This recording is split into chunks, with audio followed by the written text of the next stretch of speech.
Well, to have an oil rig this close to the coastline is unprecedented. In most other countries in Europe and places like Norway, they simply do not allow oil drilling or gas drilling that close to the coast. Usually it's kept about 25 kilometres away because of the danger of oil spills and the damage that could be done to the local environment. And in the case of Dublin Bay, if there were an oil spill, which Providence Resources accept there could be, that would damage the entirety of Dublin Bay within a matter of hours, causing probably billions worth of damage, doing immense damage to the bay as a natural amenity, as a tourist amenity and as a heritage amenity, and that is not a risk worth taking. And what's the process now? Like what stage is it at? Is it going to get passed or?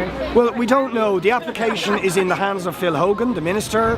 He can make that decision any time. So we're trying to encourage people who are concerned about the environment, concerned about the potential damage to the bay, to put immense pressure on Phil Hogan and government representatives to say this application should be refused, that oil rigs that close to the coastline in Dublin Bay is simply a risk not worth taking.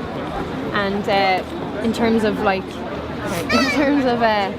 what people can do, what are you trying to get people to? We're encouraging people to email and text and contact Phil Hogan, the Minister, and their local government TDs and representatives and ask them to come out and state publicly their opposition to the Providence Resources application. This is simply an issue where the whole of Dublin Bay and people right around Dublin have a risk to their most important amenity, and we think every TD in the Dublin area has to be pressured. And what does it mean for, like, what sort of deal have the government already done in terms of the? Well, we don't know, but the licensing arrangements in this country are such that the oil companies stand to make huge gains if they find oil, but the state gets virtually nothing back. So there's a huge threat to the environment, but the people of this country will get little back in terms of tax revenue. So there's no financial benefit, but there's a huge environmental risk, and that's why we're saying we're opposed to the application. And is there any possibility of legislation to change that licensing? Various people in the Dáil have put a lot of pressure on Pat Rabbitte and the government, saying the licensing arrangements should change so that the state gets a much bigger take. At the moment, the government are saying the regime is as it is, and so I think that's an issue we're going to have to campaign on an ongoing basis to change government policy. And could I ask as well, just about a different issue about the fiscal treaty, the upcoming referendum?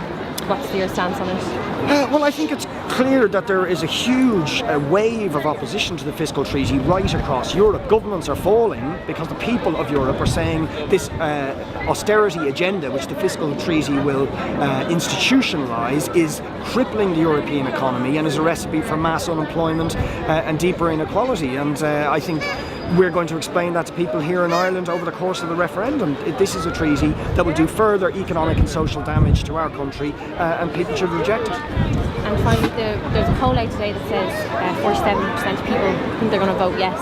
What's your response to that? Well, I think clearly there's a majority are still undecided or opposed, and it's our job to translate particularly the don't knows into vote knows in the coming weeks, and I think that's about explaining that this treaty will not help us out of economic recovery but will do further economic damage, and I'm absolutely convinced that that's the case, but the No campaign have to convince the public of that.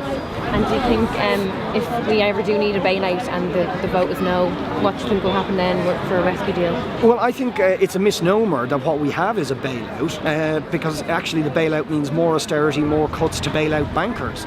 So I don't think we want more bailouts. The bailouts are actually the reason why we've got massive unemployment and are having huge cuts imposed on ordinary people. So I'm not worried if we don't have another bailout, because it's just a bailout for the banks.